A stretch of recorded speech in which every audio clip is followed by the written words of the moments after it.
Staff, are you ready? Yes. I'd like to call to order the February 19th, 2026 Richland County Planning Commission meeting. Staff, please confirm the following. In accordance with the Freedom of Information Act, a copy of the agenda was sent to the news media, persons requesting notification, and posted on the bulletin board located in the County Administration Building. Is that correct? That is correct, Mr. Chair. Thank you, staff. Can you please take attendance for today's meeting?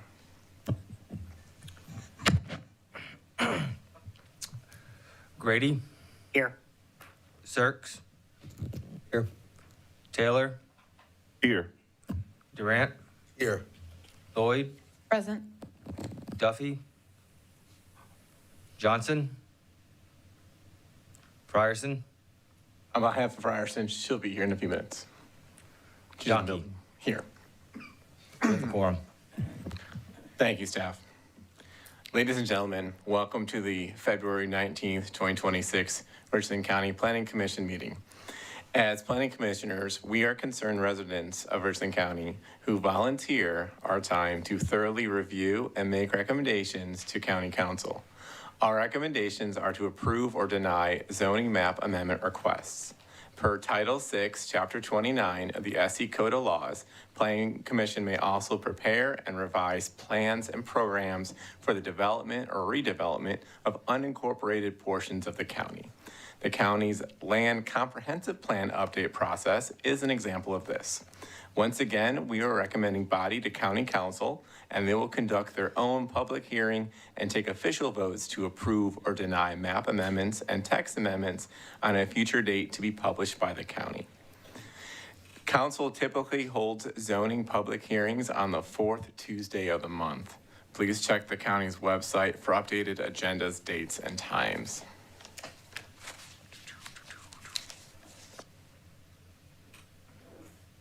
Please take note of the following guidelines for today's meeting. Please turn off or silence any cell phones. Audience members may come and go quietly as needed. Applicants are allowed up to 2 minutes to make comment statements. Citizens signed up to speak are allowed up to 2 minutes each. Redundant comments should be minimized.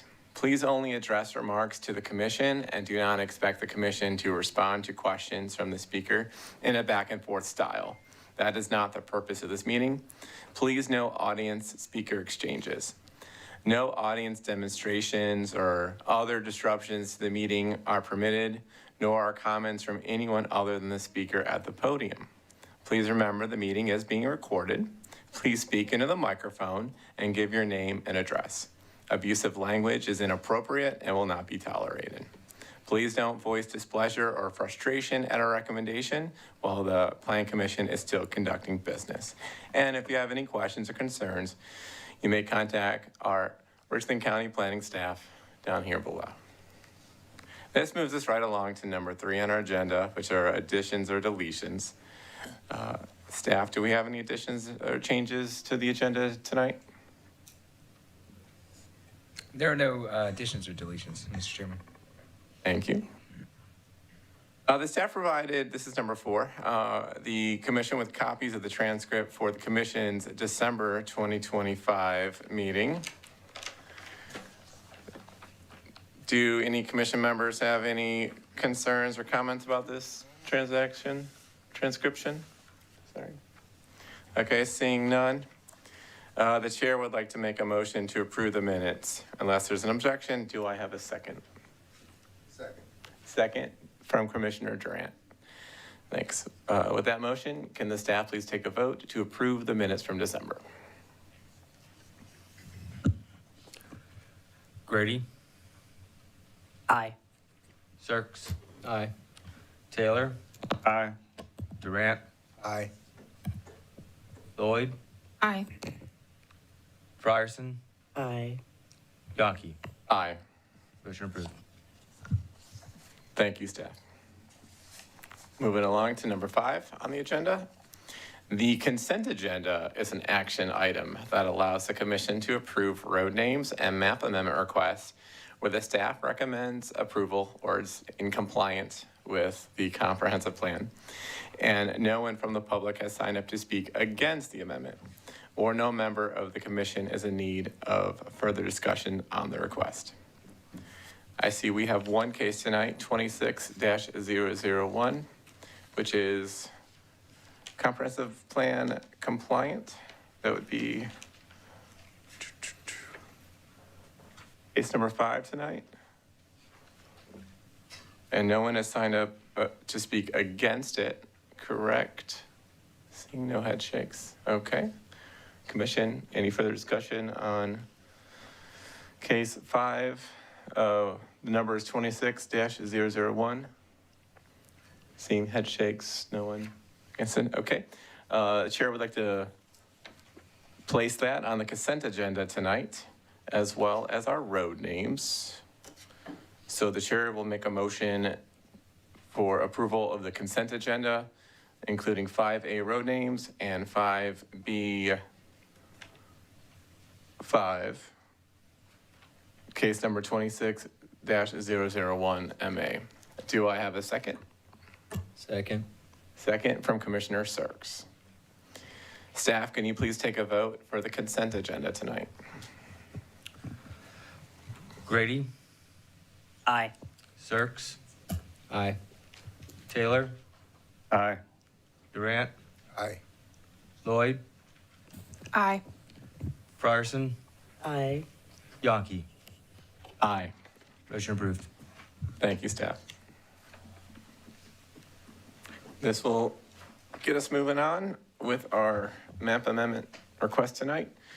And our first case is 25-044MA. I'll flip it over to staff for some information. All right, so the case you have before you, 25-044MA, the applicant is Richland County. This location is on Montgomery Road.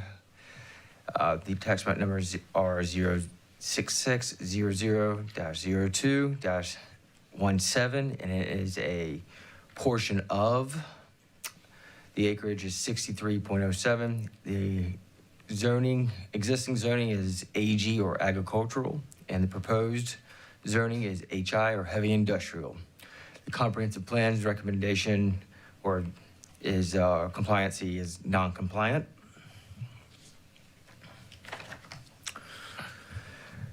The request is not compliant with the objectives and recommendations of the neighborhood low density designation and comprehensive plan. The comprehensive plan recommends that areas within this designation serve as a transition between rural and neighborhood medium density areas and are opportunities for low density traditional neighborhood development and open space developments that preserve open spaces and natural features.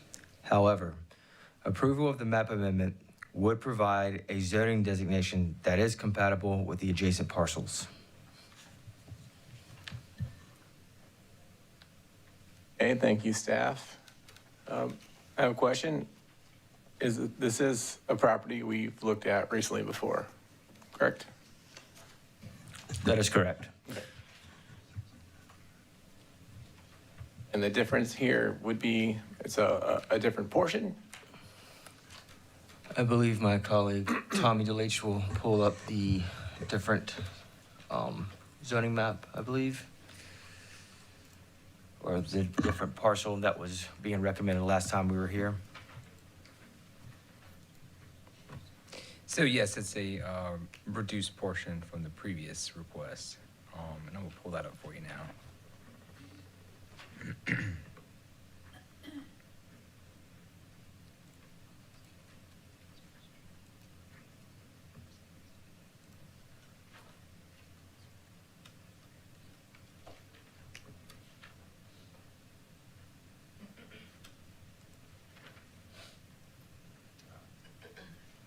The staff is navigating our county's website where the public can also find old agendas.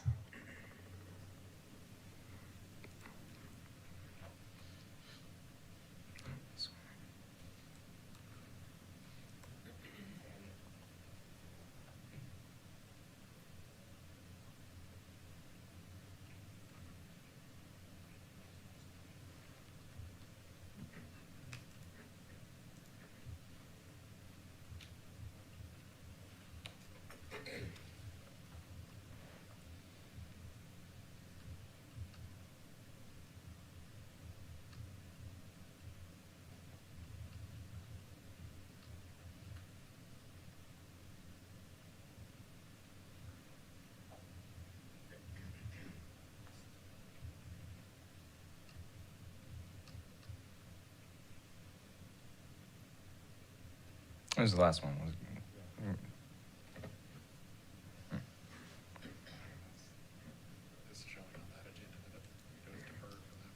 Oh, yeah, so what included?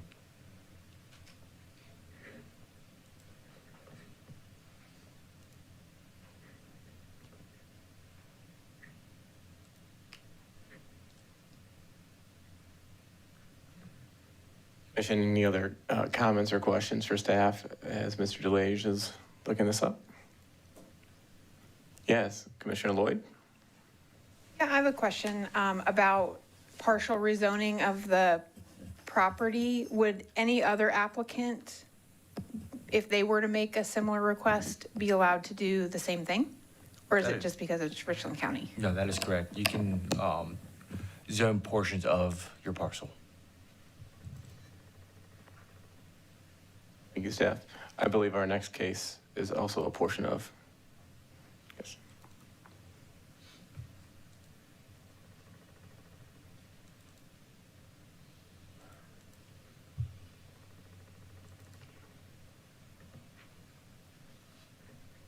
Showing the same thing there.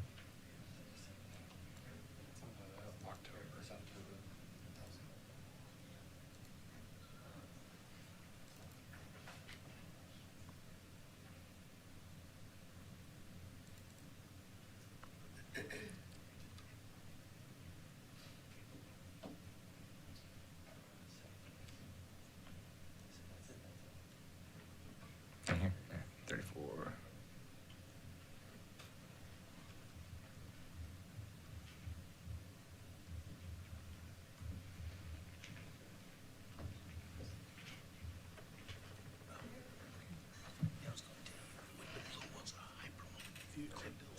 Oh.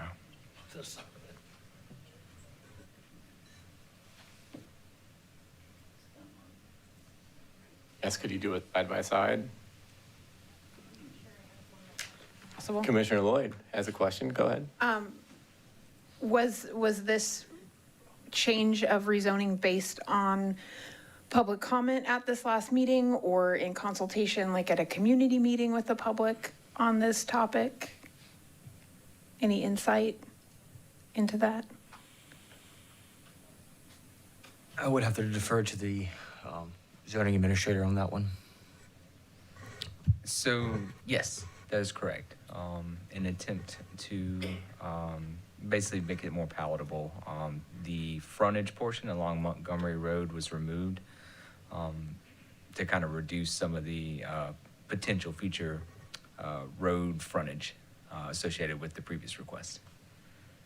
And that was done just based on the public comment or in consultation and meetings with the public? I don't want to specifically say one or the other or both or none, but that's my understanding. Yes.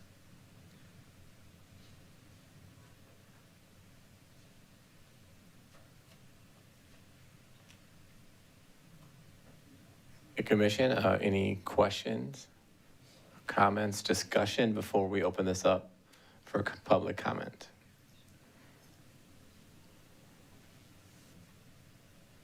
Okay, not seeing any. We will move right along as we get started. Both podiums are open with microphones. Ms. Frierson, would you go ahead and read the first name? First person is the applicant, Cindy Castelluccio, followed by Heather Lee. Your name and address. You have Yes, 2 sir. minutes. So my name is Cindy Castelluccio, and I'm here tonight on behalf of Richland County Solid Waste and Recycling Division. Our address is 1070 Kaufman Road North in Columbia, South Carolina, 29203.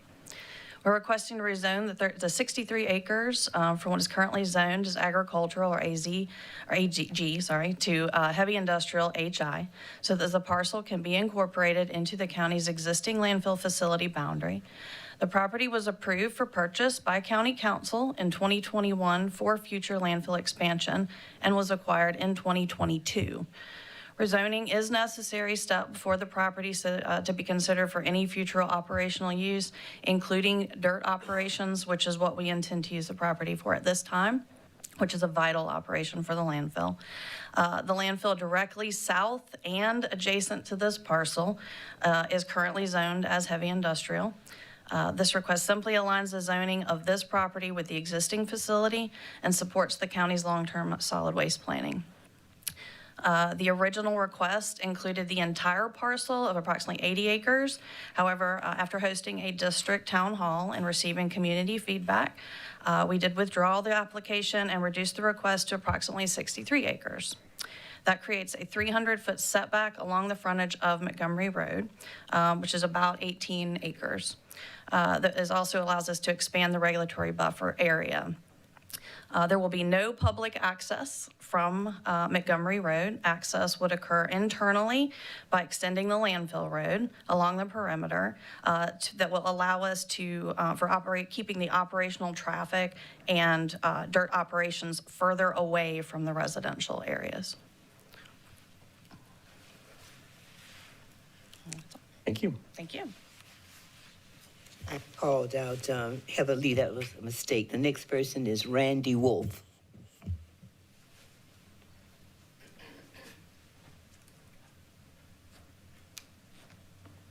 How you doing this evening? My name's Randy Wolf, and you said to give my address. Start with your name and address. Yes, Randy please. Wolf, address is 618 Riverdale Court in Chapin.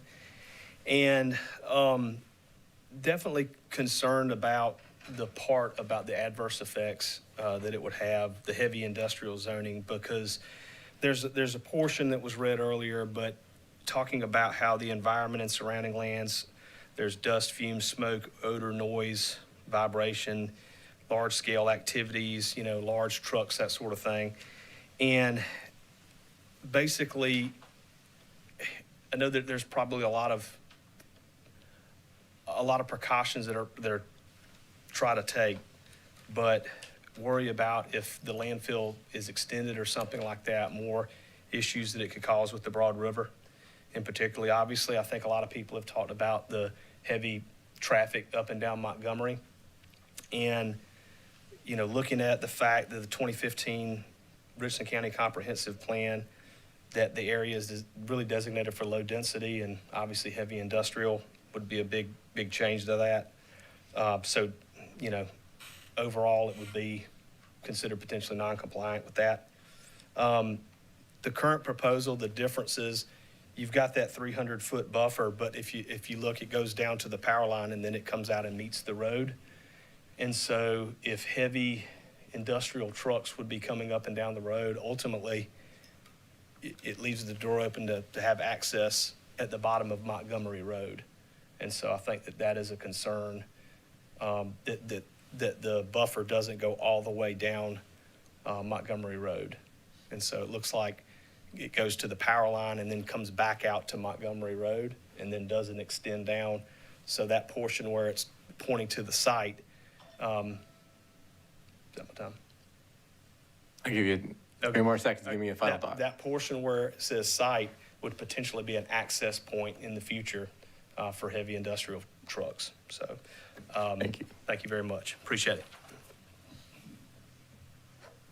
Next two speakers, Wendell Patton and then Wes McManus.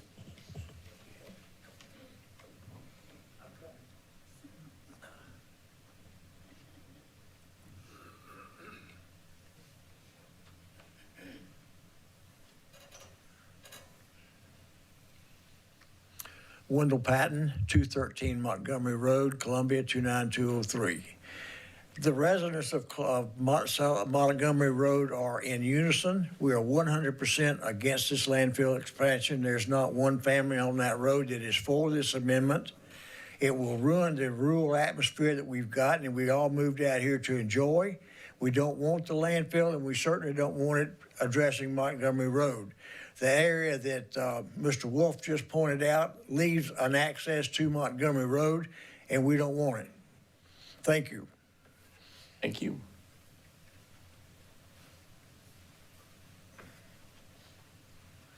Thank you, sir.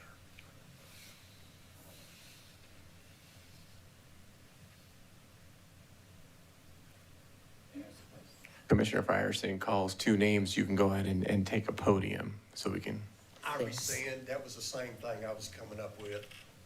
thank you. And Jeff Coleman and Darlene Simpson.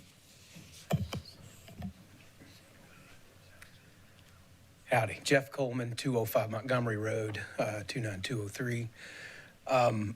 While I do echo Mr. Wolf's concerns and Wendell Patton's, mine is more of a procedural one from the previous meetings that were the previous town hall I felt like was very helpful. And Richland County did take the step to try to create a buffer and kind of meet us in the middle there. I do remember the comments from that previous town hall that they couldn't use past those power lines for their intended purpose for the dirt operations because they didn't want the power lines to interfere with those operations. So the questions some of us had after the town hall is why not parcel that property, not where they've parceled it, but at the power line? Why not? And also, again, the Montgomery Road frontage, even on the very end of Montgomery Road, if their successors decide to change the intent of Richland County and provide an access, then they would be free to do so per the zoning. So I would also recommend coming off of Montgomery Road with that as well, even notwithstanding the power line comment. And my third comment is almost procedural. I think I also remember that we really have years to figure all this out. So we're not having another town hall meeting to talk about this one for a while, a couple of weeks now, and that the county council has pushed this issue back another month. I would almost like to not have a vote on this tonight and just let us have another town hall and another round because we have time. So I don't think it costs us much to go back and forth and kind of everybody come as close to a consensus as we possibly could, given the comments you've had tonight, which I feel like are valid. Thank you. Thank you, sir.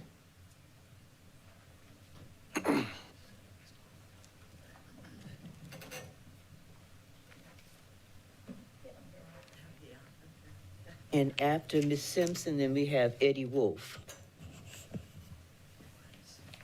Hi, Darlene Simpson, 444 Montgomery Road.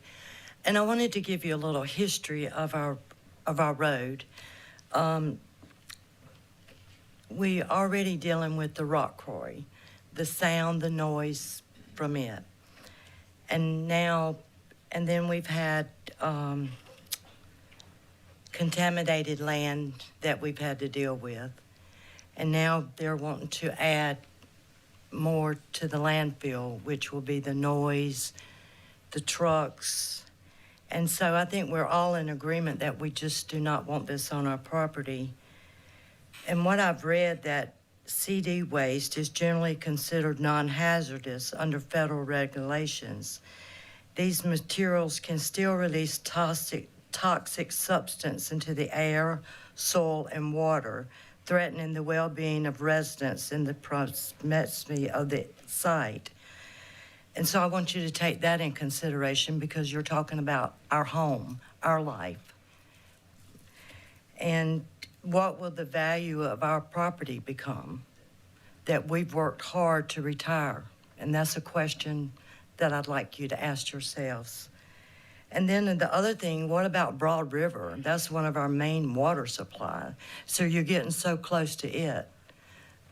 So when do we start protecting our properties and our water? Just some questions for you to think about. Thank you very much. Thank you for coming out tonight.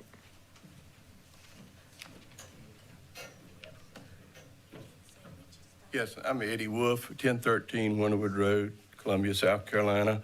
And I'm here, of course, to voice my opposition to the rezoning, new rezoning. And by the way, I want to mention right off the bat, there has been no town hall for this particular zoning here. It was for the original one. There's one scheduled on the 27th, I believe it is, which is after the fact. So, but I just wanted to first to say that it's obvious that it's non-compliant. All through the information that's online shows that it's non-compliant. But we had talked before about noise, debris, and property values decreasing and such as that.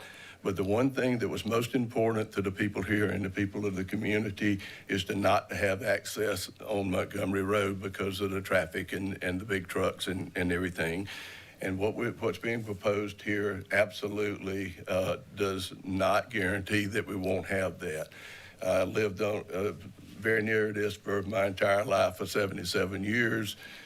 From the power line that's being talked about here to the end of the road at the gate is 96 yards.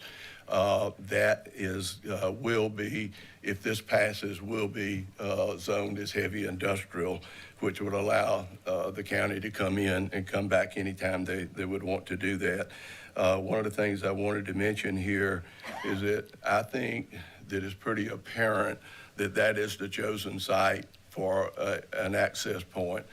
Today, maybe not next month or next year, but it's pretty obvious because the way it was drawn, because the line for the setback or the area that they're talking about would be 300 yards, I believe somebody mentioned. This is the first that we've even heard that. So it comes to the power line, which is the Santee Cooper power line.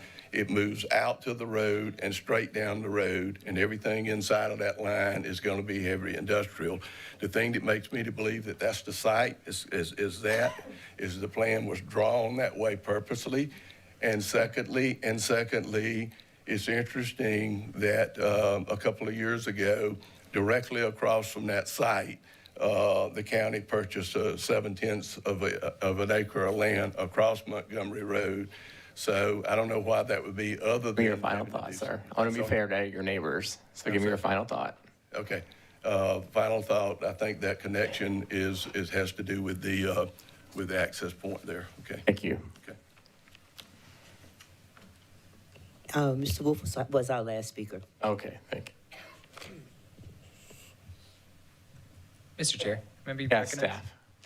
Since I heard it twice tonight, figured might want to just advise the commission that the town hall meeting is not required by ordinance. Those are called at the pleasure of county council. Some typically do it on every rezoning case. Some do it for more controversial ones. So your recommendation tonight, approval, disapproval, will not negate the fact that the town hall will be held. The item is on the council's agenda for the 24th.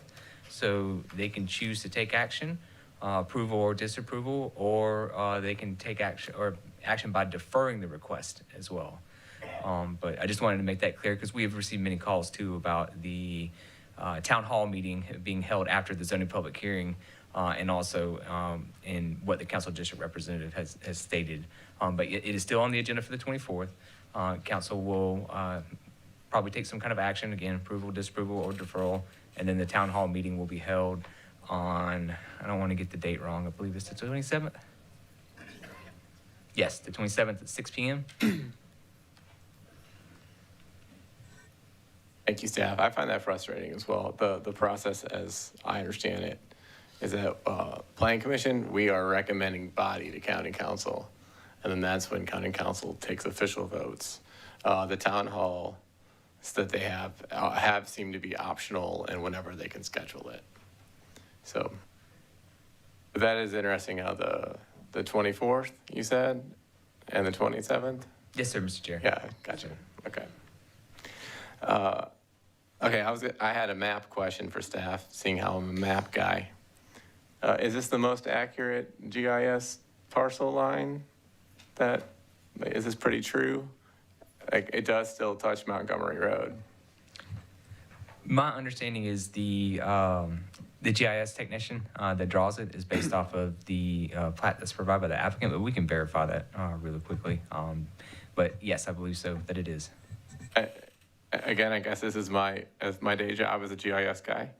If it is a 300-foot buffer, it would go parallel with Montgomery until it ended and not come and touch it the way that it does.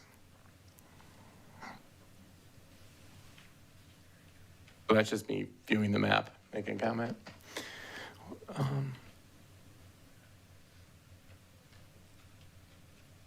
Those are my questions. All right, commission, open for discussion and questions for staff.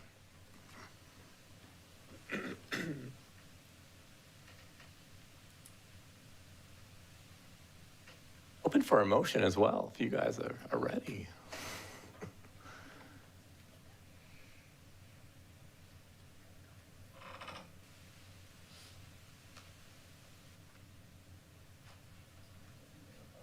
Maybe Commissioner Sirks might have had something.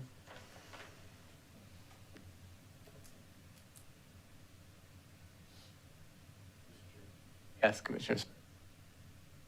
Just a question for staff. With the talk, or at least part of the comments focusing on that little sliver that touches Montgomery Road. One question that I had was, doesn't the landfill already have or could already have access to Montgomery Road, given what the current property line is?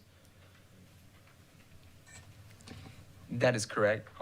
If you see the GIS here, and I'll click on it, so it'll show Montgomery Road, and it's running a little slow, but you can see the owner's address is Richland County, and it does have frontage along this portion of Montgomery Road. Thank you. Thank you, Commissioner Sirks. Commissioner Durant. Yeah, question for staff. The last time this came before us, before the revision for the 300-yard setback, what did we do with it? What was our vote?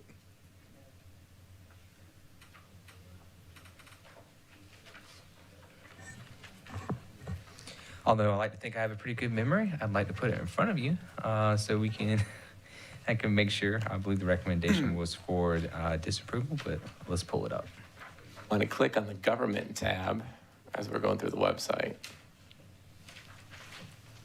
So the public can navigate the new, I'm still getting used to the new website. It's probably been out for about a year now.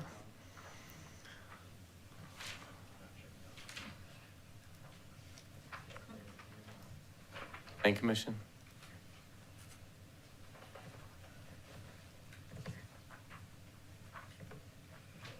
The agenda, probably the last page, would be council note.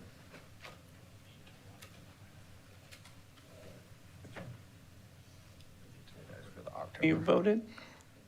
It says that we And- voted 8-1 Okay. to deny it. Well, to. Thank you. Commissioner Lloyd? To motion for disapproval. Okay. All right. Thank you. Yes, Commissioner Any Grant. reasons for that disapproval? So, as Mark was mentioning, consistency with the comp plan was the reason for the motion.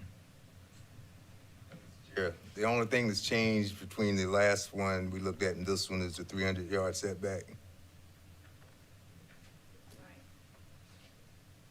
Staff? The parcel size, yes, and the configuration of what is being rezoned. The zoning district is the same as the previous request. Thank you, staff. Thank you, Commissioner Durant. More discussion, more questions. Let's go.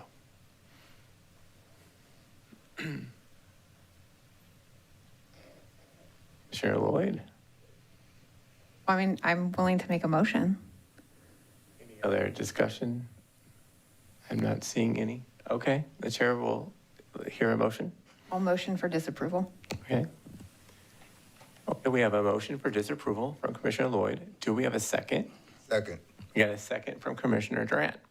Okay, staff, with a motion and a second, let's take a vote for disapproval. All right, this motion is for disapproval, map amendment 25-044MA. Grady, No.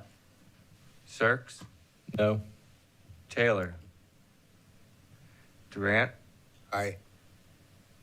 Didn't get a chance. I thought you were absent, I'm sorry. Durant, sorry, Taylor. Aye. Lloyd, Aye. Frierson, Aye. Yonke. Aye. Motion passes.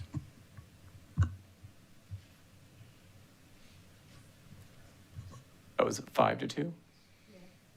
Yes.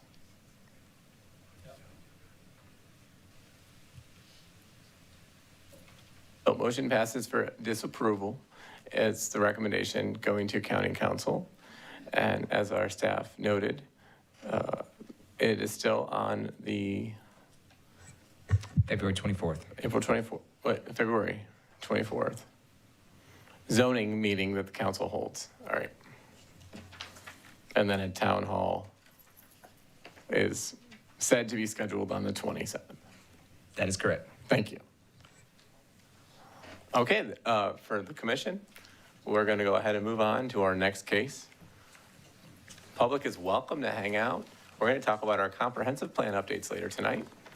Before we move on, Or Chair, you can also go out quietly.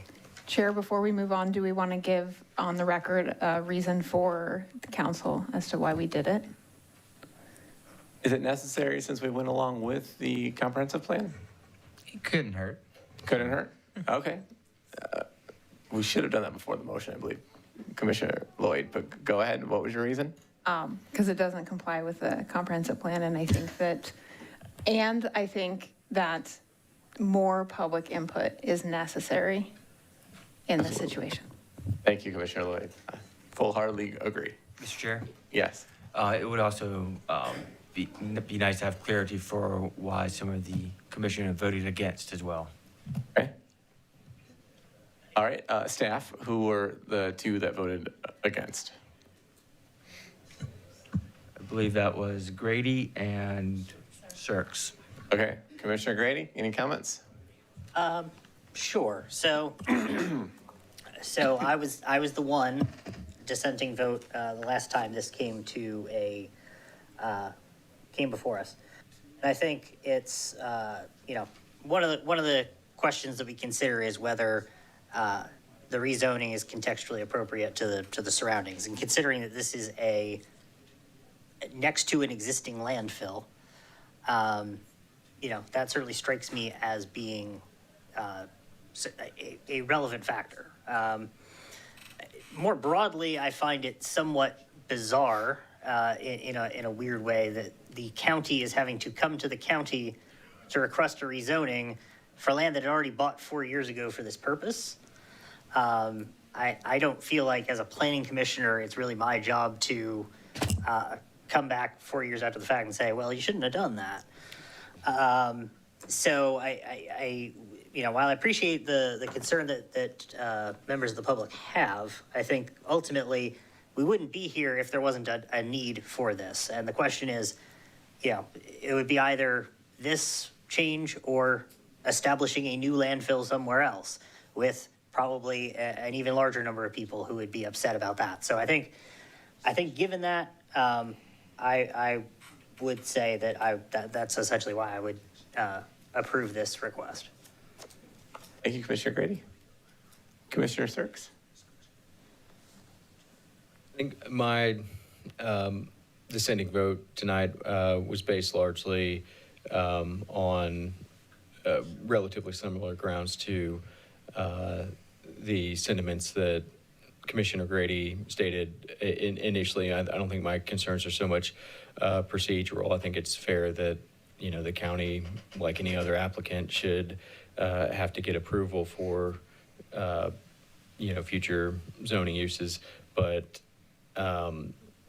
in terms of the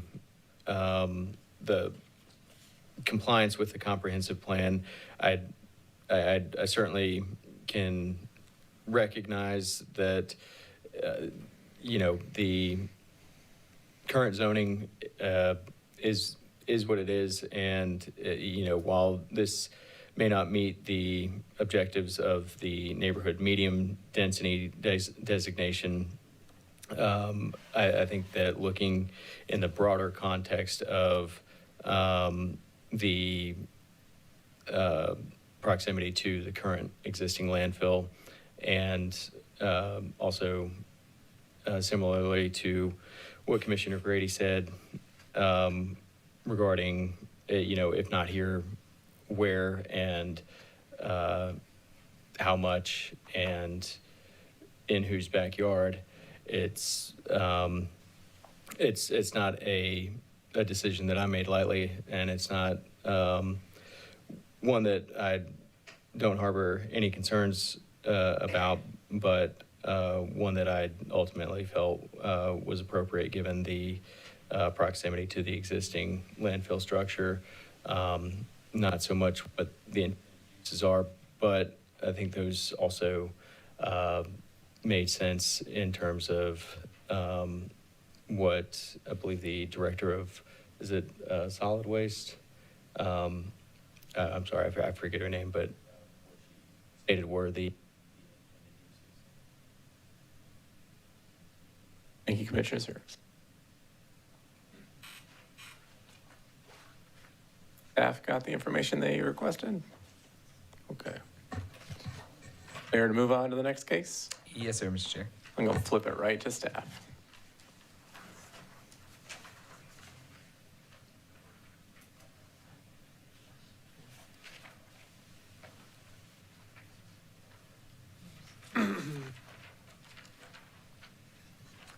All right, so the case you have before you, 25-045 MA. The applicant is Heather Lee. Hope I got that right.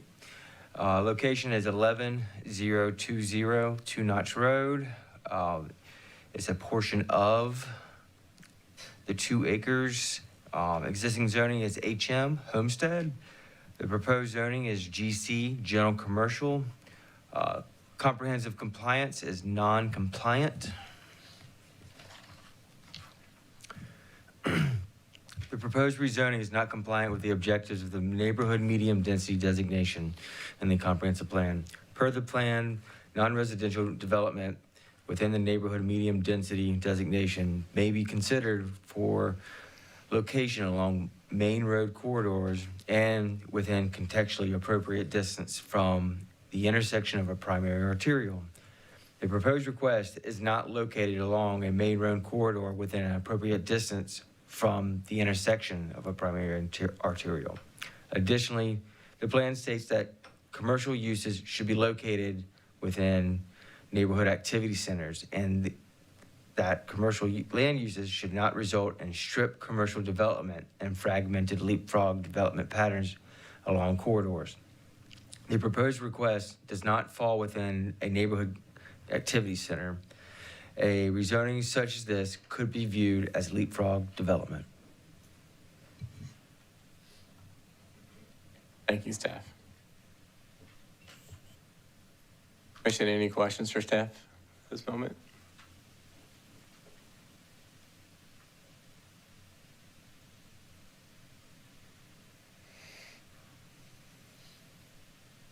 I remember this property from 2022. Last time we looked at it. That's correct. Part of a cemetery. It's a unique neighborhood. All right. Commissioner Frierson, go ahead. We have the applicant, Heather Lee. Good evening. It's good to see everybody again. My name is Heather Lee, 11020 Two Notch Road, Elgin, South Carolina, 29045. I am here again before you with a revised and significantly narrowed request. Several years ago, the original request to rezone the entire property was denied due to acreage and the same thing that was read previously. After a discussion, I met with Geo, Tommy, and members of the zoning staff. Through those discussions, it was determined that returning with a much smaller request would be more appropriate. In response, I'm requesting that only 2 acres be rezoned to allow for a modest office building and a small funeral home to support our growing community. I understand the board's concern regarding general commercial zoning and the range of uses it can allow.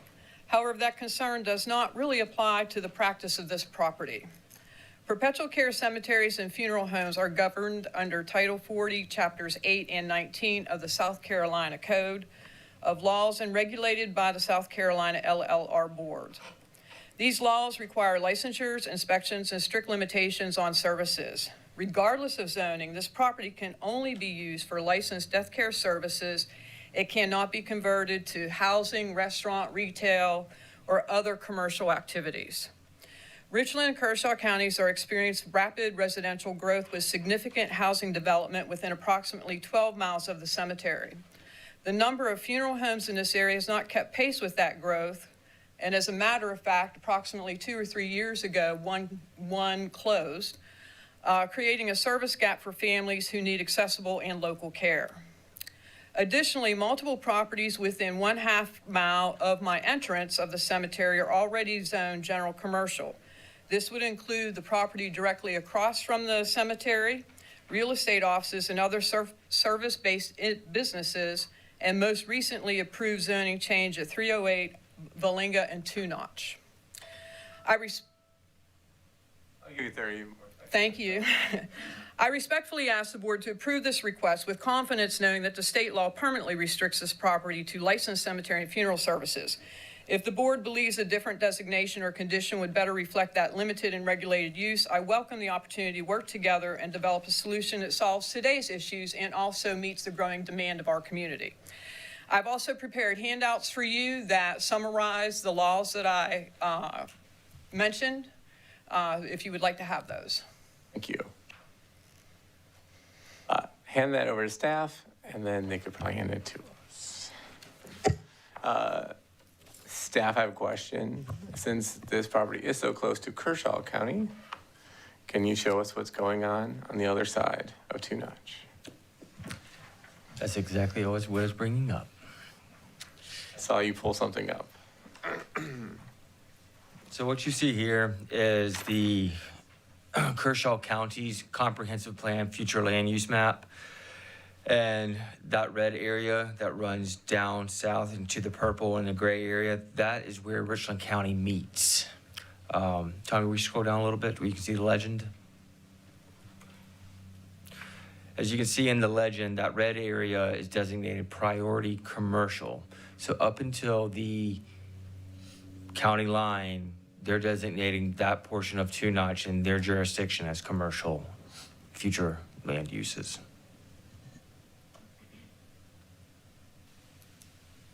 Priority industrial as well, right on the border. That's correct. Just higher uses. Okay. Correct. Interesting thing. Commission, questions for staff? Comments, discussion? Yes, Commissioner Sirks. We go to the GIS for this and zoom out a little bit with the zoning put on. Thank you. Staff, could you highlight the portion of, like maybe with a measure? Just roughly. 2 acres, correct?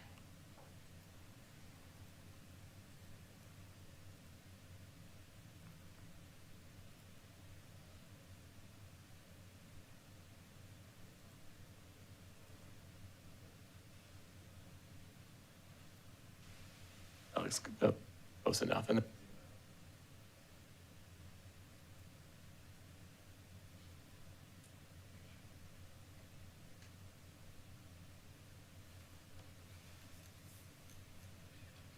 what I see for the map is the applicant isn't requesting the entire parcel to be bright red GC, just that little portion. Commission, comments? Mr. Chair, Commissioner Grady? couple questions for staff. Can you speak to what land uses are on the general commercial and institutional parcels in close proximity to this site? So my understanding is the institutional are still, at one point they had, one had a manufactured home on it, but there's not any commercial institutional development.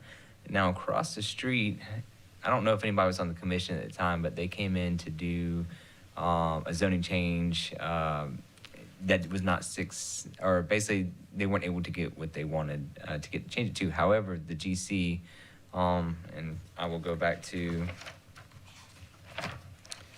sorry, let me just get the case history real quick.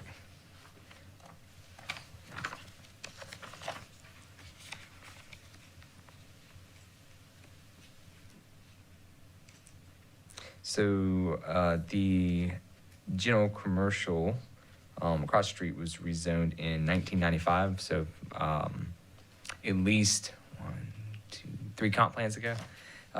So I'm not sure what the recommendations were at that time. My understanding was that there was some minor automobile repair going on across the street, but I'm not sure if that is still the case. Mr. Steele is still in operation. So. All right, and second question, I wanted to give staff the opportunity to essentially, if you have any comment on the representations made by the applicant regarding state regulation of the site, was there any fact-finding into that or other verification of those claims? Not for us, not for the state regulations, because that would have been something that would have been put on when the use is established, at least for any kind of new uses. And forgive me, I can't remember what agency had contacted me originally asking about a zoning status, which kind of, I think, may have helped prompt the rezoning request, because that basically what they're asking for is a funeral home wasn't covered under the ancillary uses that the existing use was approved for. Okay. Commissioner Grady. Commissioner Taylor. If this was, this question is for staff. If this was previously requested and I guess the first question is how much was being requested for rezoning in the initial request, do you know? I think my understanding is there was a reduction from the original request. Yes, so originally it was the parcel in its entirety, but has since now been reduced down to the ordinance minimum in order to request the general commercial district, which is 2 acres. Entirety is the 31, is that the 31 acres or? That's correct. I guess part 2,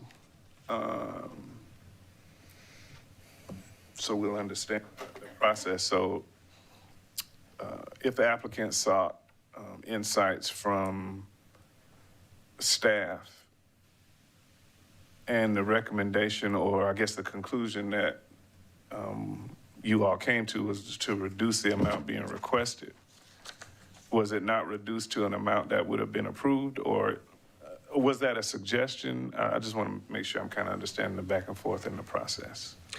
So one of the roles as staff is to determine the eligibility for an applicant to make a map amendment request. There's some provisions that are outlined in the code that talk about, if you're adjacent, you share a contiguous boundary of 15 feet, you can be less than 2 acres and request a rezone to that adjacent parcel's zoning district. In this case, because the portion of was not abutting, the minimum that was able to make that request basically applicable was the 2 acres.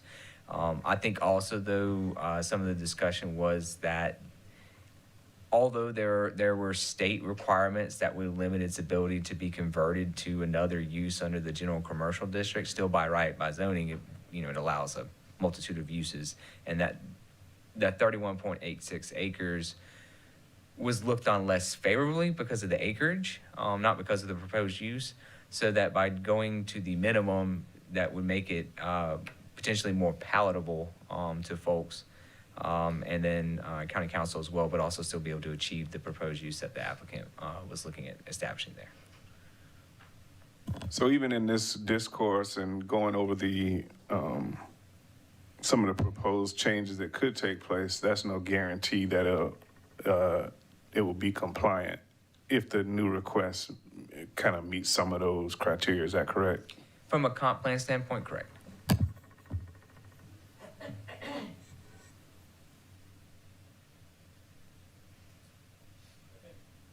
Taylor? Or Lloyd? I'm just curious for this item, but also potentially for future items, if the zoning was to the right on the map, even though the road is in between, that be In this case, it would be considered adjacent to, unlike parcel lines, zoning district lines run to the road center line. They're only presumed broken when you have something like a railroad right-of-way, a water body, or an interstate. Commissioner Lloyd? Further discussion, commissioners? If not, a motion?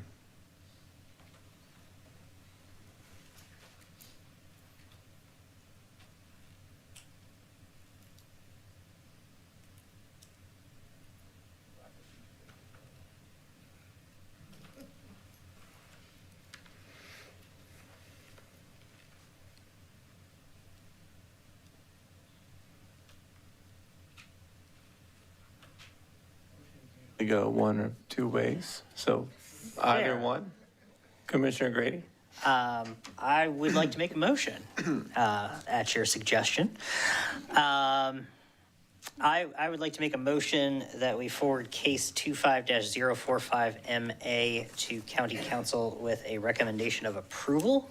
And the rationale for that being that there is existing commercial activity in the area, and given that there is state law governing this parcel, I believe that the use is contextually appropriate. Thank you, Commissioner Grady. Do we have a second? Second. A second from Commissioner Sirks. Okay, staff, with a motion and a second and reason, can you please take a vote? This vote is for approval of map amendment case 25-045 from HM to GC. Grady? Aye. Sirks? Aye. Taylor? Aye. Durant? Aye. Lloyd? Aye. Frierson? Aye. Yonke? Aye. Motion passes. Thank you, Commission. Thank you, staff. This goes a recommendation for approval to County Council. Thank you all. I really appreciate it. Thanks. Their next meeting will be the 27th, correct? The 24th. 24th. Town Hall. 27th is open to the public, though, so come if you'd like. Okay. So we still have to come back for the next reading, is that correct? For the County Council meeting on the 24th. 24th, got it. Yes. Wonderful. Thank you.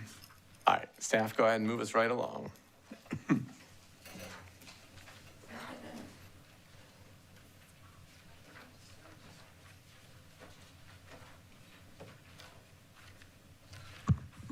Okay.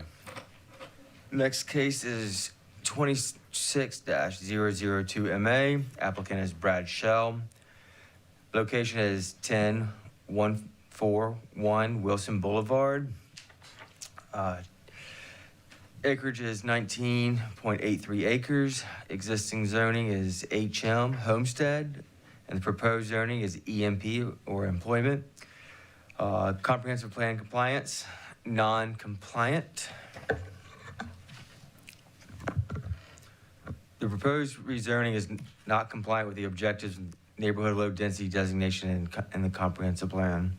Although the proposed map amendment would allow for retail and commercial uses along a primary road, the subject site is not within a priority investment area and is not within a contextually appropriate distance from an intersection as prescribed by the comprehensive plan.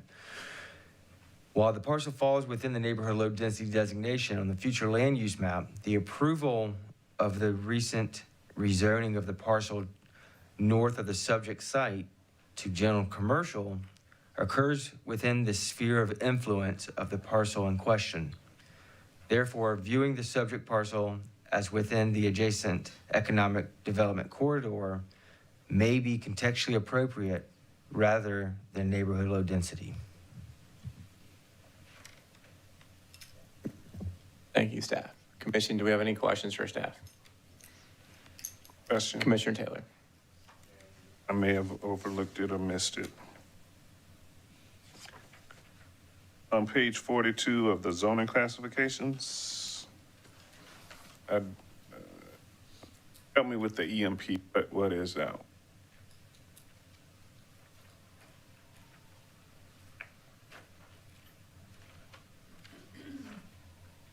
I noticed on page 45 on 44 and 45 shows the comparison of the two, but I just don't see it on 42.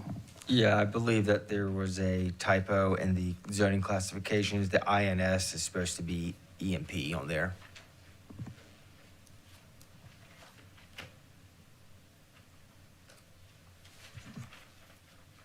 Thank you, staff. Commissioner Taylor? Any other? Seeing any? Commissioner Frierson? We have the applicant, Brad Shell.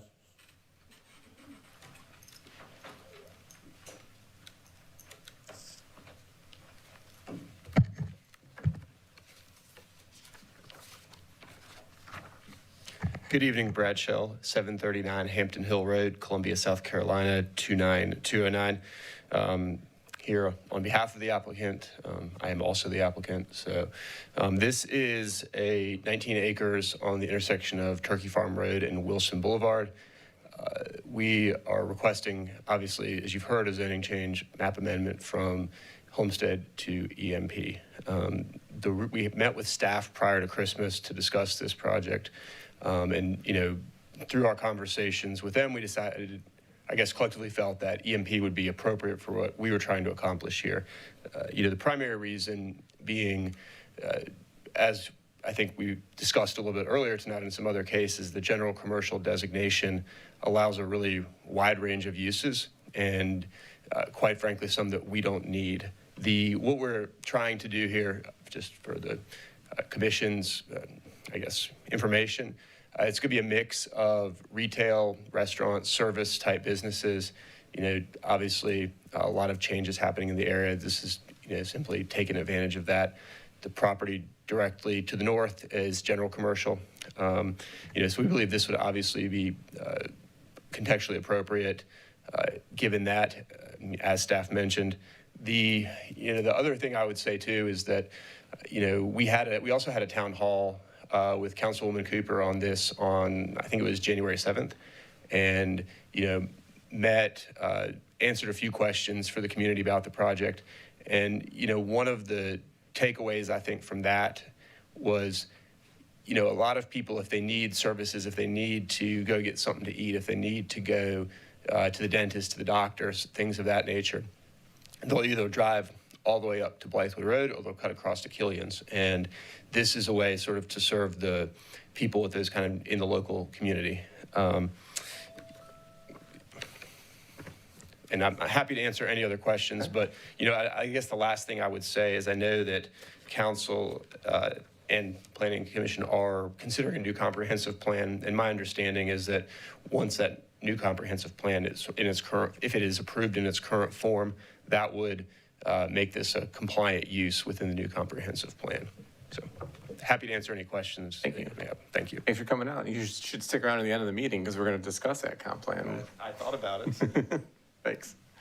Anyone else sign up to speak? Commissioner Frierson? No, that's it. Okay. All right. Commission, questions, comments, motion? We know the Question, drill Mr. at Chair. this point. Yes, Commissioner Durant. Question for staff. The last comment the applicant made, staff, that if the new comprehensive plan were in place now, this rezoning request would be approved. What's your thoughts on that?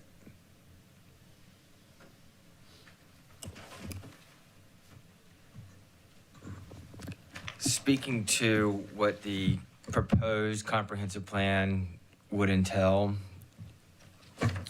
the applicable, or I should say the place type that is proposed for that area is a neighborhood center, and that would allow for a bunch of different zonings, MU1, MU2, MU3, R5, R6, GC, but also in the proximity of that, you have, and I'm sorry, I can't see this map because it's so small, but since it's parcel-based, it's hard to distinguish at this scale that I have in my hand exactly what all designations would be included in that area. Commissioner Durant?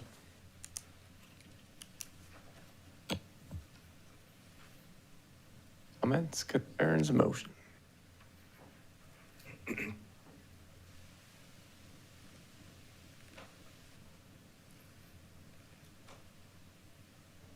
rest of this parcel is surrounded by PD? Is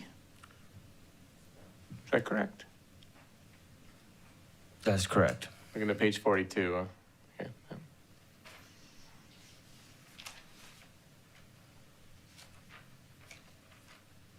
Are these separate PDs?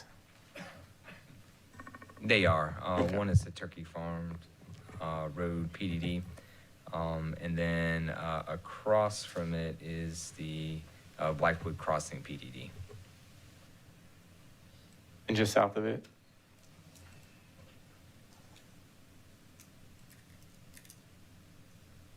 So that is the Hawkins Creek Okay, thanks. PDD.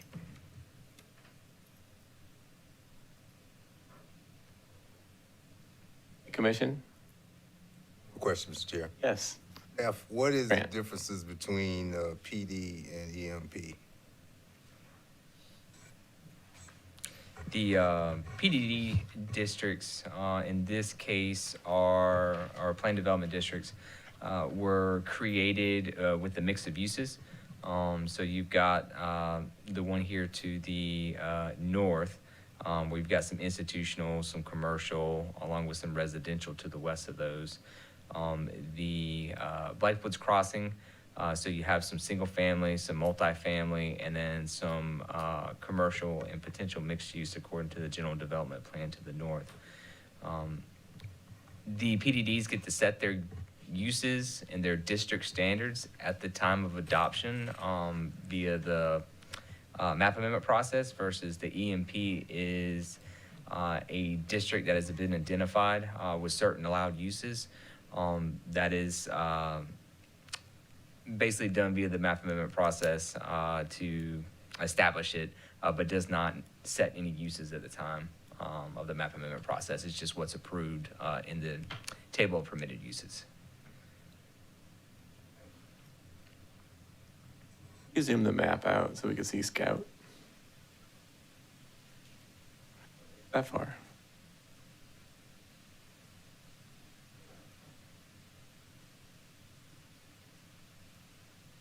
Highway speaking, it's one exit up the road.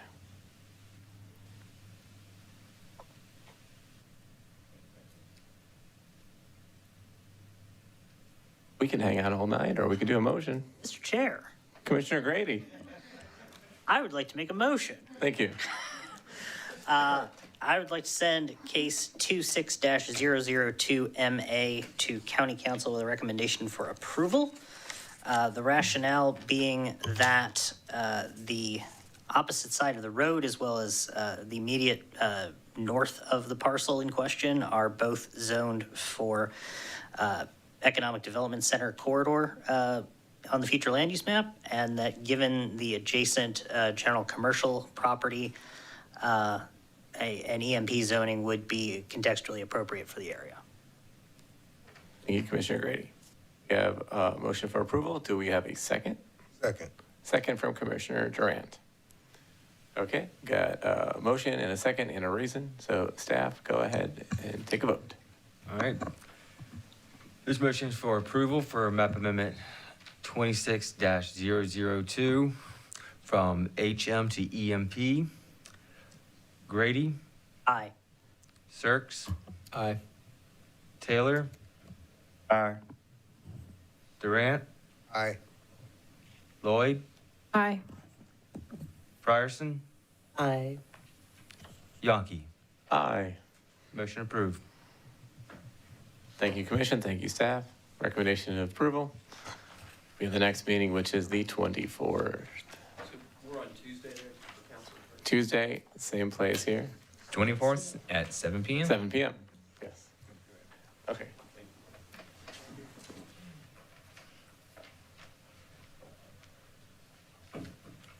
Okay, looking at our agenda, that concludes number 5. Well, now we're going to move on to number 6, is the Land Development Code updates.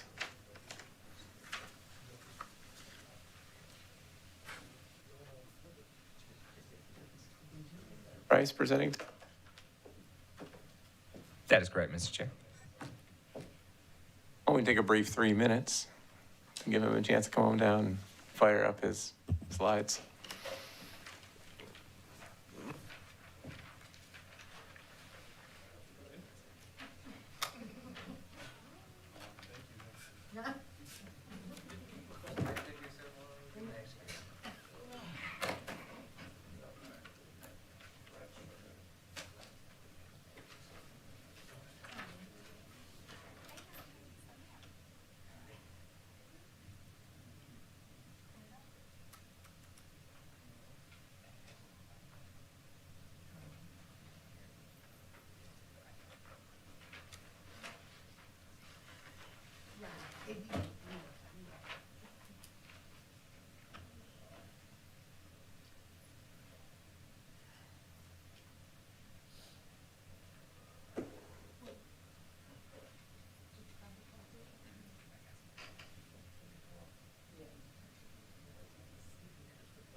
Bryce, ready whenever you are.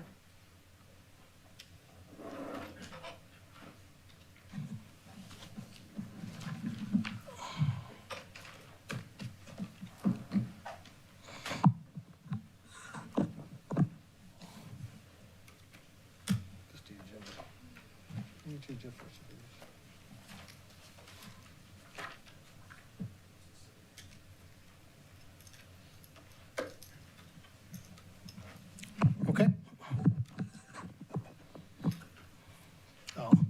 So I know we did have a work session previously on this item. So what I did was I kind of changed one thing around on this, and hopefully this will allow us to kind of encapsulate what took place at the work session, yet at the same time shorten what was originally presented to you. So we're here to look at the MU2 zoning designation of the Corridor Mixed Use District.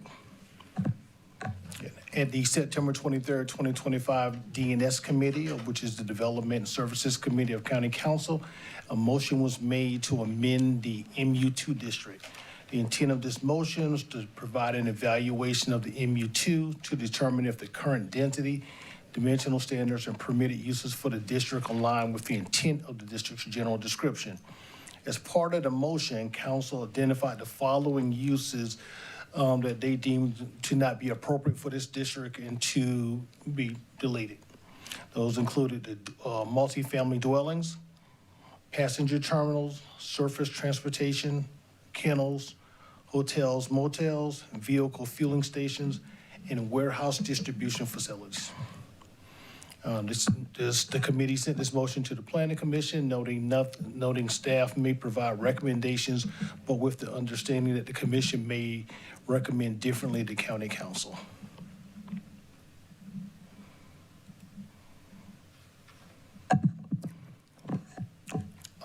Being that the committee also allowed staff to make recommendations, we want to start off with the recommendations before we get really into the meat of the MUT district. Upon staff's evaluation, it's determined that the MU2 district, one has a number of uses that are extremely similar to the MU1 and MU3 districts also. And in some ways also a little bit of the GC, which is the General Commercial District.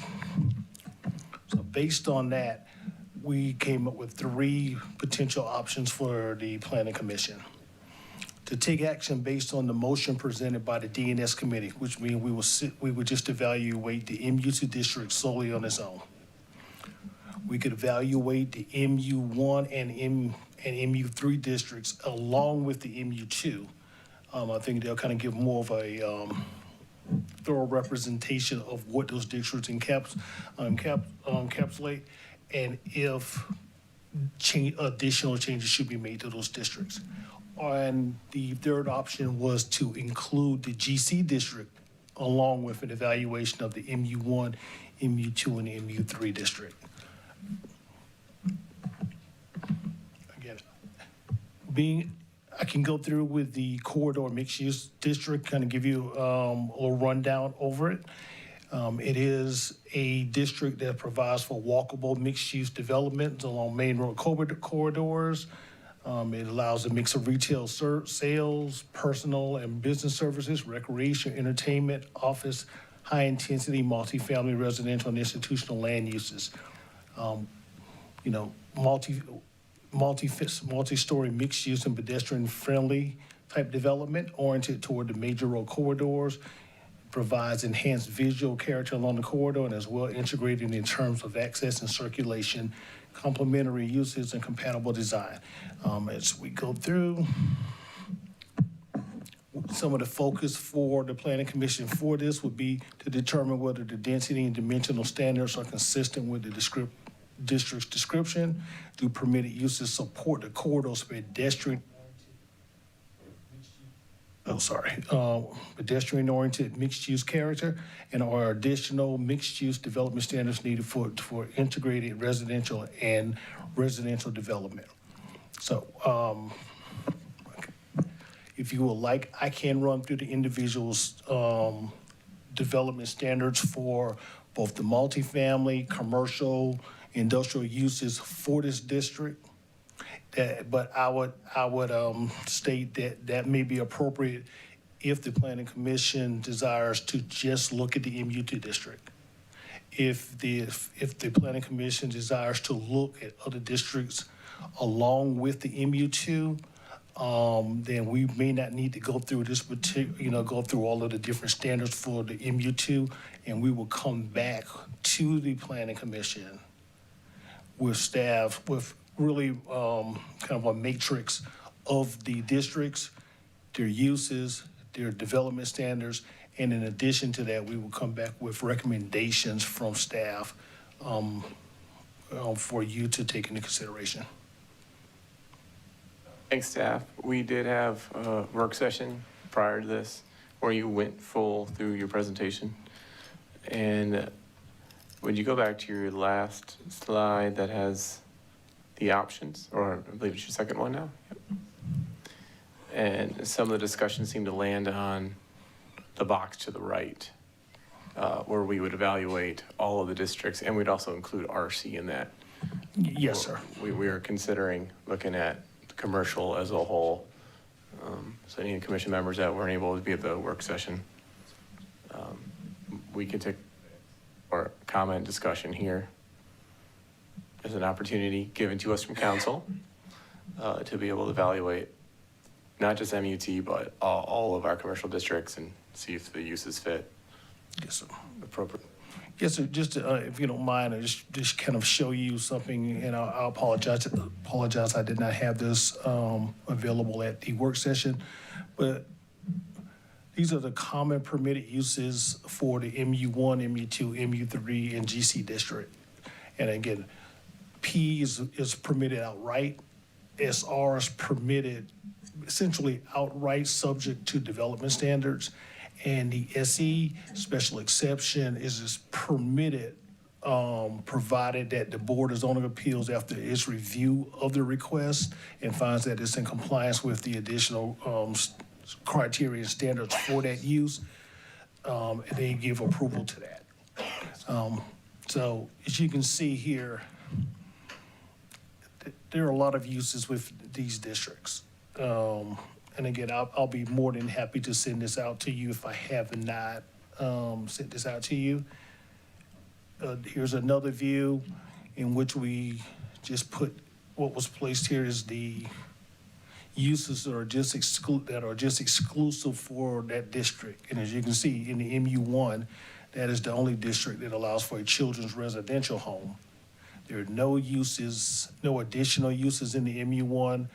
There are no uses in the MU2 or MU3 that are just exclusive to that district. However, you can see that there are a few within the GC versus the other districts.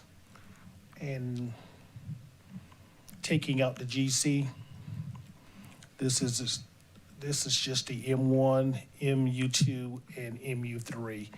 Again, these are the exclusive uses for these districts. Again, if you take note of the MU2, which was the original, task that was requested of council, of the DNS committee, you notice that the MU2 there's no exclusive uses within that district from the MU1 and MU3, which is, again, one of the reasons why staff would recommend us kind of evaluating multiple commercial designations as opposed to just one. Lloyd, did you have a comment, question? Well, as somebody who is not here at the work session, I do fully agree. When I was reviewing this prior to the meeting, I had a very hard time answering any of those three questions that were proposed to us without referencing other areas and being a little bit confused as to what I was looking at in that process. So I think looking at all of those areas would be helpful. You missed a great work session. Thank you. Anyone to my left? Yeah, Mr. Chair. Mr. Sirks? I think I had the same or similar feeling at, taking a look at this. And plus, just generally speaking, I think it's worth taking a more comprehensive look, given the opportunity that we're already, that we already have in reviewing the MU2. I think it just makes sense to review everything, and if there are any changes that need to be made, make them all at once, so that we don't have to come back piecemeal later on. Thank you, Commissioner Sirks and staff. We don't want to kick this can down the road too much, so we're going to come back to it each month as we work on this. Again, I think it's a bit of an undertaking, but as I expressed at the work session, this is something staff's been kind of talking about for a while. And I think that as we go through our discussions over the years, when we're talking about the individual requests that come in, and we look at the zoning designations, how they align with the recommendations of the comprehensive plan and the designations of that plan. We've talked about these before. I believe this is something that what my recommendation would be is that we'll start working on this now. And we'll be able to send some things to you sometime in March. And again, if you would like to, we can have a work session prior to the April Planning Commission meeting to, talk through and work through some of the, I won't say work through, but to kind of talk through some of the findings of staff for each of those districts, and we can still place this on for potential action at the April Planning Commission. Too bad you can't have something ready for our March 2nd. I know it's only 10 days away. Richard DeLace told me no. And I appreciate the hard work you're doing on this one, staff. Thank you. Any other comments, concerns, Commission? So I have one Yes. thing really quick. Okay, Commissioner Lloyd, go ahead. Obviously, I'm getting a little ahead of myself when saying this, but if we were to say eliminate the MU2, please let's not have an MU1 and an MU3. People are going to be so confused where MU2 went. Yeah, and not to get ahead, but we do have a number of ideas regarding the MU3 zoning designation also. So I think there are some things that we'll be prepared to present to you. Okay, thank you, Commissioner Lloyd. And we can move on to the next part. Actually, you would need to take a motion as to what, Okay. and take a vote as to what action All we'll right. be taking. Yes. Okay. Is the chair like to direct staff to conduct some work and research on all of the commercial districts, RC, MU1, MU2, MU3, and GC, and look at the uses, be able to bring something back to us for by the April meeting. Does the chair have a second on this request? Second. Second from Commissioner Durant. Is that sufficient? Yes. Okay.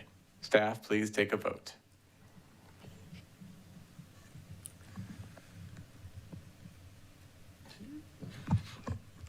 All right.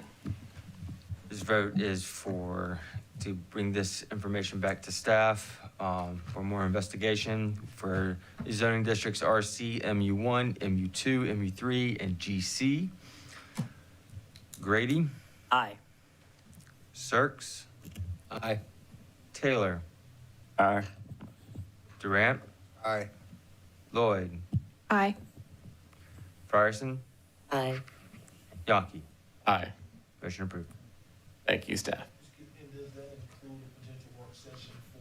I'm sorry. Does that include a potential work session for the April, April Planning Commission? So we can send something out to you regarding that. Send some potential dates out to us and commission, reply back all to an email so we can try to get availability. Okay. And get a quorum for a work session. Okay. Thank you. If I remember, our April regular meeting is towards the middle of the month due to holidays. I think it's the I believe 13th. you're correct, because of Good Friday and Easter. Our calendar's pretty hard-coded now, but do we bump it up to, are we allowed to have a late March date that's still an April meeting? With these, we're looking at February 19th today as our February meeting, and we're gonna have another planning commission in like 10 days. So then we're gonna go about a month and a half until our next one. So I'm just trying to think ahead to break this up every 4 weeks. Is this something we can discuss as another item later in this meeting? I'm sorry, which meeting? Between, moving April's meeting up some, so we can continue to serve the county at regular periods of time? Or do we just leave it at April 13th? Yeah, we had this actually come up with the Board of Zoning Appeals. So you've adopted the calendar. So you're unable to change that calendar mid-year since it was adopted and published. The only thing that you could do is have a special call meeting, but I would. Yeah, they still have to have the mid-April meeting. Okay, so we'll leave the calendar as is, but this gives us a good time period for a work session then, somewhere in between, maybe late March for a work session on this. Thank you. Okay, staff, go on to the next item, which is number 7, comprehensive plan.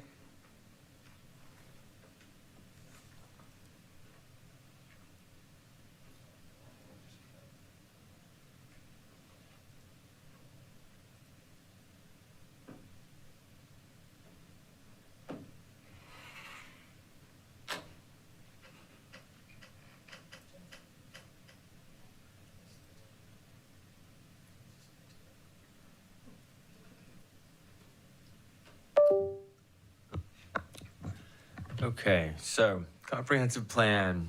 These will be staff recommended changes to the comprehensive plan.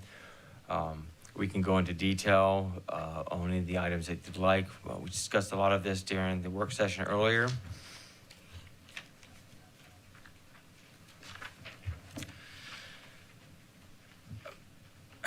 So the staff recommendations as they are today that we're putting forth to you guys is number 1, with the future land use map, staff is recommending a change from the parcel-based future land use map to a broad paint stroke-based future land use map. The reasoning is this gives staff and planning commission more flexibility and guidance with rezoning cases. Number two is place types. Staff and planning commission, it gives more flexibility in rezoning cases again. The recommendation is to incorporate additional guidance into the land use types, land uses, development patterns, transportation, et cetera. Third one is adjusting the future land use map boundaries to reflect community input and better represent where development may feasibly occur. We received public input for some areas in the county that we've been making adjustments to. And up until just recently, we've received additional input to adjust those boundaries once again. And then number four is to eliminate the place type / zoning alignment table. We feel that aligning the zoning with the place type kind of paints us in a corner as far as zoning goes, as you've seen with MU2, how it's potentially going to evolve and potentially may fit in some other places and may not because of the changes that are to be made in the future. And just to give you a rough rundown of what these things kind of look like. So on the parcel base is what we currently have or what we have in the 2025 plan. What we're recommending is going back to something that we currently have with the 2015. The pros and cons with the parcel base, stronger parcel level guidance, clearer signals to landowners and developers, easier to link zoning map updates, useful where suburban and urban patterns dominate. However, the cons is very data and labor intensive, less flexible or less flexibility lifespan of the comp plan. It's harder to express big picture structure, and parcel boundaries versus market-driven realities can be an issue. With the broad paint stroke, it gives you the flexibility across large areas. It gives you clear guidance for rezonings and capital projects. It's better at capturing rural versus growth structure, and it supports a character area framework. However, there are cons for this one as well. It can be vague at the parcel or subdivision scale. Interpretation can drift over time. Council changes, commission changes, staff changes, so those interpretations can and will change over time. Other cons, extra translation step to zoning. We do this right now, so for us, that's not a big con, but it is a con. And then potential frustration and edge areas. When we talk about edge areas, we think about these priority investment areas or activity centers where we saw tonight, where the parcel fell right outside the economic corridor. And, does it fit in there? Does it go inside that line? Those are kind of discussion points, and, those could create frustration with some people. So what we're proposing is something more of like a hybrid, if you will. So think of it if you put the broad paint strokes in the larger swaths of the area, the rural parts, the parts that we know that won't be seeing a lot of change because they're not along these main road corridors, or they're not near these activity centers or priority investment areas. However, if they are in the latter, they would have more defining edges or more colorization, if you will, in these areas that would give better guidance for those priority investment areas and those activity centers. So as you go into those other areas, you get more guidance. But the other part of that is we want to put it to a bubble scale in a way so that we're not singling out individual parcels. So people won't potentially get upset that your parcel's red or my parcel's purple and you can't be red because you were purple, or whatever the case may be. So that's the first justification for that. The other justification for this is we use the comprehensive plan and a very recommended language, we don't refer to the zoning directly. We refer to what the use is and how contextually appropriate the use is, whether it's along a primary arterial road, whether it's a primary use or secondary use, what the land use and design or development patterns could be in the area, and whether or not the zoning they're requesting fits that description and these qualities. And those are the things that you see in our staff reports that we put in those conclusions. And we take that information from the policy guidance, from the land use design. But in the 2025 plan, we don't necessarily have that guidance. And the way that's seen on the right-hand side on the 2025 plan, that's all the guidance we have for the land uses at the moment. So what we're proposing is going to something that gives us the policy guidance, something that gives us, transportation or street patterns, connectivity, and different parameters that give us the justification or lack thereof for rezoning cases, and gives us that I keep saying flexibility, but it does, that flexibility in rezoning so that we can use the comprehensive plan as it was intended, which is a recommendation, not to be such a hard line on, this is one-to-one, this has to be this because it's that. And so the other part about that is, eliminating the place type and zoning alignment.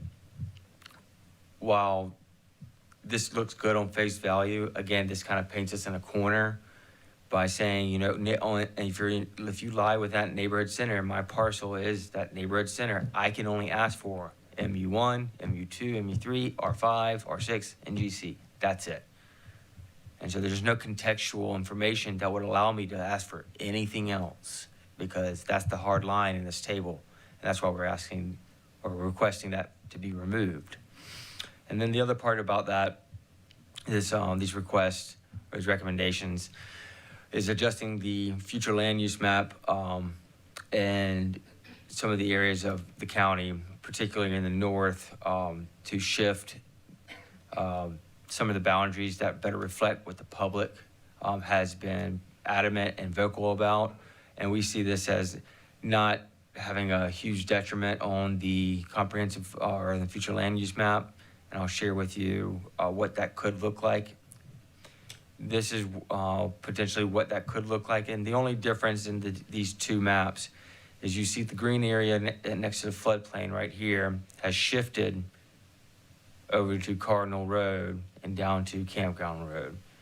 And we see this as giving them more protection as they would like, but also acknowledging that this won't deteriorate or this won't disable any development patterns that we had planned already. And so with that, there was one other, I think that was all of them for that. And we'll go back here. One moment. And so these are the recommendations that we have, and I'll take any questions or comments at this point.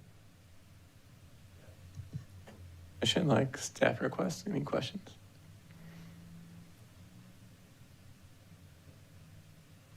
I'm going to say this back in my own words. So the 4 recommendations would be more of a bubble map style, or kind of like the 2015 FLUM of a broad paintbrush. As the draft sits in front of us now, it's parcel based. We would eliminate the table that's on page 77 with the place type and zoning alignment, right? That's correct. I'm calling it detailed place types. That's the place types, those graphs, charts that you have in the comprehensive plan. Yes, exactly, on this slide. Have more information, better explanation, correct? That's correct. And the big part here would be to adjust the FLUM, future land use map, where you'd want to shift some boundaries. And I feel like the commission would need a final map before we could make an action on this. Commission, based off what I said, questions, comments? Anyone else think we would need a final map before we send it to county council? Someone talk instead of a head nod. I think that's fair. This is Commissioner Commissioner Lloyd. Lloyd. Thank you. I think that makes a great deal of sense. Thank you. I don't want to be the only bad guy asking the staff to work harder on this or extend the process. My initial thought coming in to the meetings before we had an agenda was, I was say, Commission, we were presented with a pretty solid 2025 comp plan. What's going to hold us up from sending this over as a recommendation for approval? And I have my experience with the land development code and how long that took. So I don't want to kick the can or have this take longer, but this seems like some good recommendations from the staff that just might take some time to complete. Commission thoughts? Mr. Chair? Okay, staff? I just wanted to add real quick, just for clarification, just because we're recommending a paint stroke based or broad paint stroke based flume doesn't mean that the designations that we had recommended in the parcel base go away necessarily. They just get encompassed by the new paint stroke. So those recommendations will remain within the guidance. With all the public input we've had, that would remain the same, correct? That's correct. Absolutely. Gotcha.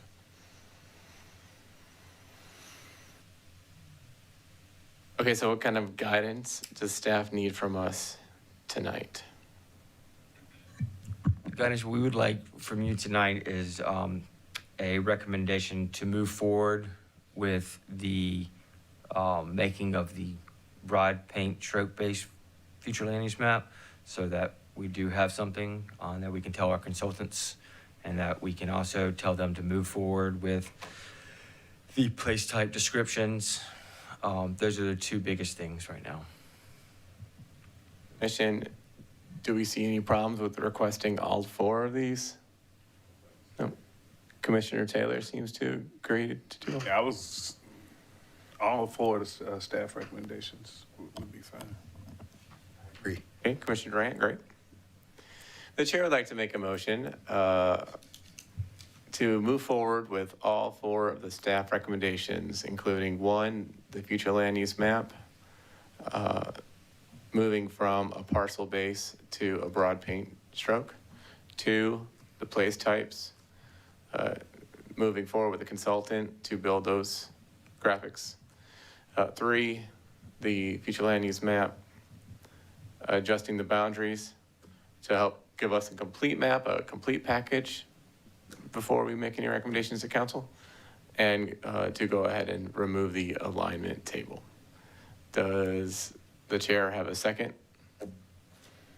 Second. Second. Grady got there first. Got a second from Commissioner Grady. Staff, did you get the notes, and can you go ahead and take a vote? I do. So I have an approval for moving forward with development and to bring back to Planning Commission before moving forward with County Council. The change from parcel base to broad paint stroke based future land use map, adjusting the future land use boundaries, additional guidance for the place types, and the elimination of the alignment table. Grady? Aye. Sirks? Aye. Taylor? Aye. Durant? Aye. Lloyd? Aye. Frierson? Aye. Yonke? Aye. Motion approved. Thank you, staff. Thank you for your continued work on comprehensive plan. I believe we can move forward to number 8 on the agenda tonight. Chairman's report. Thank you, staff, for all your hard work. Thank you, Commission, for all your hard work and time. It's a very lengthy back-to-back meetings tonight. Thank you. Number 9, Plan Director's report. Ms. Williams? Nothing? Okay, we're good? All right. Number 10, the one that we're looking for, adjournment tonight. Chair would like to make a motion for adjournment. Do I have a second? Second from Commissioner Durant. Staff, please take a vote with a show of hands. That's how we do it. Unanimous. Unanimous. Thank you so much. Good night. We are adjourned.